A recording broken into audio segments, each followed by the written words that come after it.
Today I want to talk about how I craft a manga page from start to finish.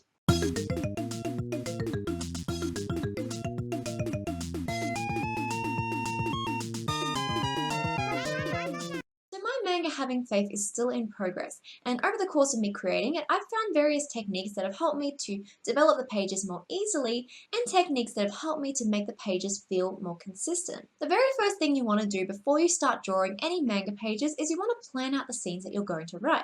Now, when I do this method in my own manga, I like to plan out the pages for multiple scenes. So when I do this, I usually write it in a dot point note form, and I just write a little outline of what each scene would be about and what might happen in each scene. Now from there, my second tip is write the complete script. Now by complete script, it depends on what you do in your manga creating method. For me personally, I like to write the whole script for maybe even the whole volume, or even just a set of chapters such as a 5-chapter sequence, so I can get a better idea of where the scene is going. For me personally, I usually just write down what is happening in the scene, so the directions of the scene, the scenery, the movements of the characters, and then I'll just write the character's name and what the character is saying, along with details about any expressions or body language they might be using. My third tip is storyboarding. Now for this tip, again, it depends on what you're doing in your process, but for me personally, I go chapter by chapter for the storyboarding. So I might have a script of a set of chapters, but if I'm happy with the script and I know that not much is going to change, I can then move on to the storyboarding, where I'll usually just choose a single chapter or a chunk of maybe 2 chapters, and I'll draw the storyboard for those 2 scenes. For me personally, I draw my storyboards digitally in a single file on Paint Tool Sai, but you can use any program you would prefer, or you can just do this on pen and paper. So from there, I draw sketches of the page layouts and the panels that I want to use, and then I just draw basically little stick figures of the characters in the boxes. When it comes to you drawing the storyboards for your manga, you could keep the sketches as loose or as detailed as you would prefer. Your storyboards might just be little sketches like mine are, or maybe your storyboards might be a mix of the drafting process that I'll be talking about next. My fourth tip is making the panels. So now we're getting on to the part where you really start to build the manga page, and for this video I'm really going to be focusing on just one page. Most manga pages in Japan use a special type of paper called B4 deleted comic book paper, and this type of paper has specific measurements that are used in traditional Japanese publishing, which means that the sides of the pages aren't cut off, and it means that the pages all match the same equal measurement.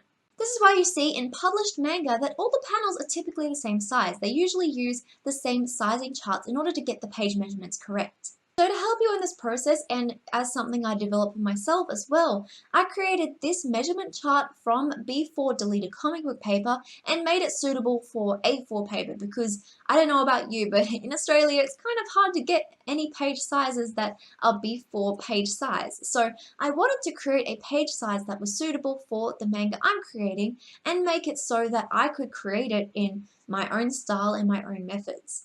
So the full size of B4 paper is along this red line in the example. So if this is the edge of the bleed area on the measurement size paper. If you plan on cutting the pages yourself and you want it to be manga size, especially if you're drawing these pages traditionally, you're going to want to draw the border along the safe area line. The area around the trim size and the bleed area on a B4 paper will make the edges of the page. So you're really going to want to keep your borders along the safe area and all of the most important details within the safe area as well. If you're planning on resizing the pages later, you can draw the borders along this red line at the edge of the B4 paper size. And this is more important if you're drawing these pages digitally, or even if you're doing these traditionally and you plan on getting them resized to a specific size later on. You can also draw the borders along the safe area line even if you're planning on getting the pages resized later. But be aware that if you aren't resizing or cutting the page later, this leaves a wider white space around the border of the page.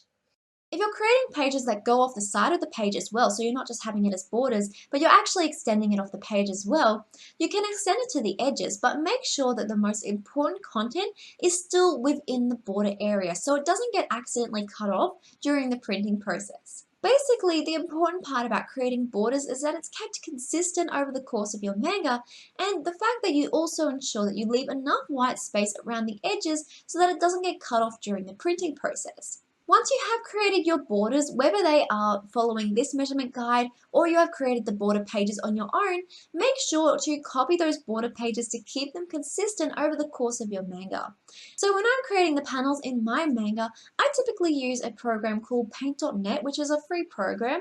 When I do this, however, I'm using the borders here as more of a guideline because I actually draw over these borders again when it comes to actually developing the manga pages. This is because I want my borders to be in a separate linework layer in Paint Tool Side, but Paint Tool Side doesn't actually have a box or a shape drawing function, which is why I use Paint.net for this particular function.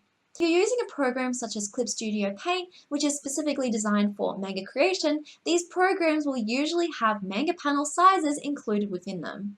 So when it comes to you creating your manga pages, it's important to keep the pages in a high resolution so when you're saving the pages, you don't have any grainy or blurriness when you actually zoom into your artwork. For me personally, I recommend using a resolution of about 300 dpi and a larger canvas size. You can use whatever canvas size you would prefer for your manga. As long as the resolution is around 300 dpi, you'll be good with that. Now my fifth tip is drawing a base draft. Now that you have a panel for your manga page, it's now time to draw the basic draft for your page. So with the paneling I created earlier, I'll usually save them by their page numbers inside a folder on my computer so that I can easily refer to them as I'm going through the chapter. So now that I have the panel sizes, I open them up in Paint Tool Side and I draw the borders with the line work tool. Now you can skip this step if you already have a program that can draw the borders for you, but for me, I open the borders I drew in Paint.net into Paint Tool Side and I just draw over them again using the line work tool to keep my borders really neat as I'm creating my manga pages. From there, what I do is I draw very basic drafts based off the storyboards of where the characters are, the speech bubbles, and the scenery around the characters. This is why I keep my storyboards very loose because I'm going to add in more detail like this later on. These are very much like stick figures, however, these are more advanced stick figures, so I basically draw the shapes of the character's body, any basic movements of gestures, and sometimes I draw expressions as well if it's really important.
From there, my sixth tip is draw sketches from the draft. From there, I look at the pages, and as I said, I work in chunks, but for this video, I'll just be focusing on one specific page. And from there, I draw the sketches from the draft. So I look at where the characters are positioned, and I refer to my script as I'm creating it, and I draw a sketch of what the characters are doing in the scene. This will be the basic sketch that I will use when I am doing the inking process.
In my 7th tip, I then ink the line art.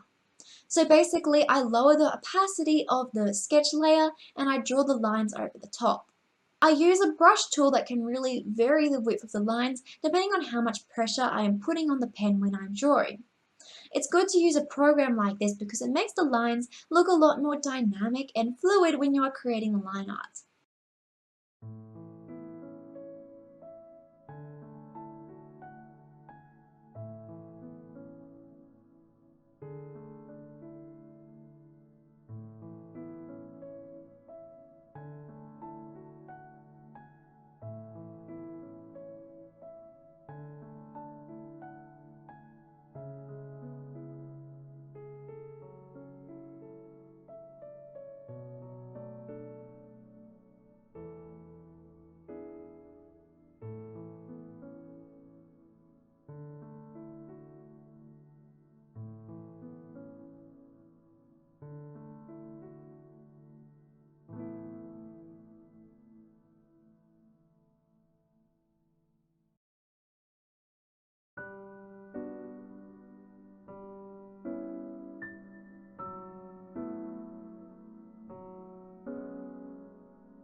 Now that you have added the basic line art, I now add a kind of contrast screen tones using solid black shades in the screen toning. So for this particular part, I'll usually use it for aspects of the background, some shading on the characters' faces or the tops of their necks, some clothing shades, basically any points of the page that I really want to help stand out in the scene. I might add some solid black shading to really add that contrast to the pages. From there, I then go ahead and add the base screen tones in my pages. Now again, if you're using a program like Clip Studio Paint, these programs will usually come with screen tone features within them. However, since I use Paint Tool Sci, I had to download some screen tones or create my own screen tones in order to use them with Paint Tool Sci. Now, if you want to create your own screen tones, it's very easy and there are plenty of tutorials on how to do it on YouTube. There are also plenty of free-to-use screen tone packs on DeviantArt that people have created, such as this one by Immuni that you can download and put into your Paint Tool site so that you can use screen tone textures. When I am using the screen tone textures, I make sure that the texture strength is at 100 and that the size of the texture is at the smallest possible size so that it really looks like a natural screen tone texture. From there, whichever way you're doing this, whether it is traditionally or digitally, I then add the basic screen tones to the page. If you're doing this traditionally, you can use grey pens or pencils or your own screen tones to add basic screen tones to your manga page. Basically, in this part, I'm not really adding any additional shading, I'm just adding the basic screen tones to maybe the hair, the clothing, and the background so that I just have a base layer of the screen tones that I want to use. My 10th tip is add the background screen tones. Now for me personally, I use some of the textures that come in Paint Tool Sci to just add some basic screen tones to the backgrounds. You can also add this as a grey colour with no extra screen tones, use basic screen tones, or a grey pen or pencil if you're doing this traditionally. Basically for this, I just use very loose gradient textures in the backgrounds of the scene just to make certain aspects stand out. Now from here, my 11th tip is add extra shading. This is especially important to me when I'm adding more of an atmosphere in the pages. So if this is just a plain page and there's not any other sort of effect in the page, then I'll typically skip this step. But if I want to make the page look a little bit more ominous or I want to add a kind of atmosphere to the page, I'll typically just use another screen tone layer over the top and add a bit of a darker gradient over the page or over certain aspects to add certain shadows or certain aspects of the page to really make the features of the page stand out. If you're doing this for your manga pages traditionally, I would recommend using a grey pencil and just lightly shading over aspects of the page to add that kind of shadowy aspect to the pages if it is necessary for the manga page that you're creating. As my 12th tip, which is kind of a bonus tip as well, for particularly if you're using Paint Tool Sci, you can actually make your pages look a little bit more traditional and add a kind of watercolor effect by actually using the fringe function when you're adding certain aspects of your layer. The fringe adds a kind of outline around the colors you're using, so it really makes that traditional aspect, especially when it comes to you wanting to create a manga that looks like it was drawn with traditional pens. Now, my 13th tip is add cross-hatching.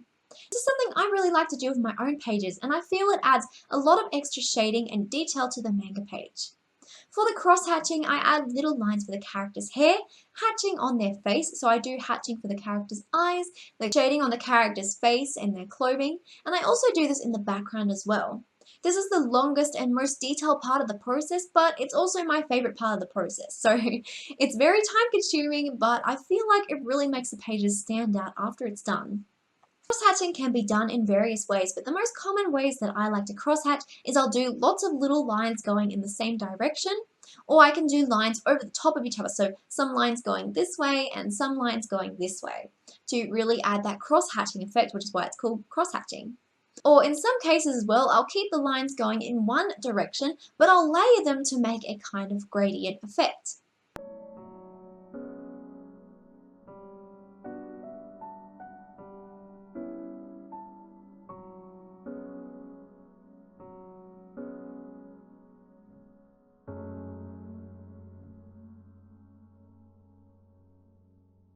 Once I've added the cross-hatching to my manga page, the next thing I do in my 14th tip is I add the highlights.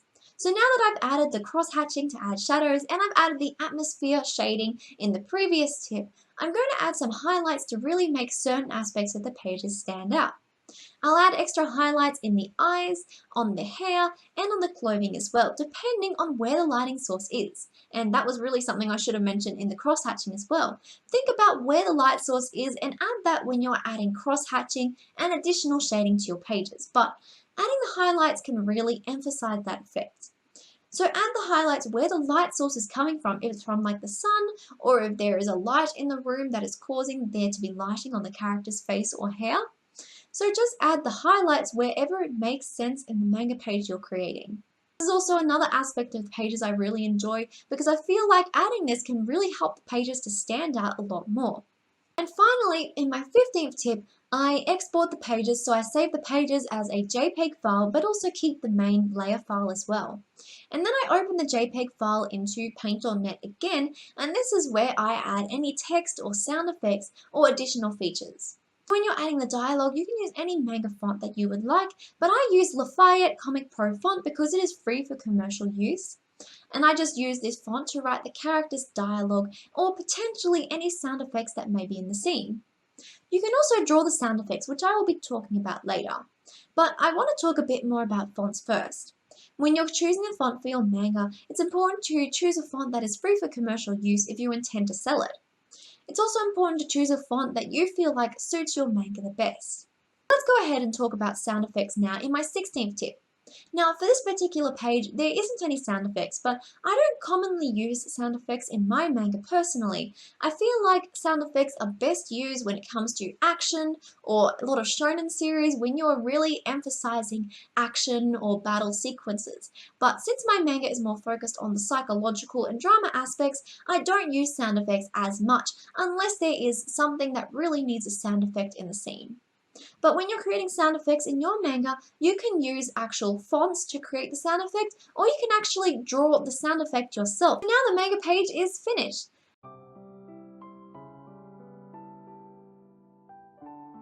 That is my step-by-step process for how I create pages in my own manga in progress, Having Faith. I would love to hear more about your own manga page creation process in the comment section down below.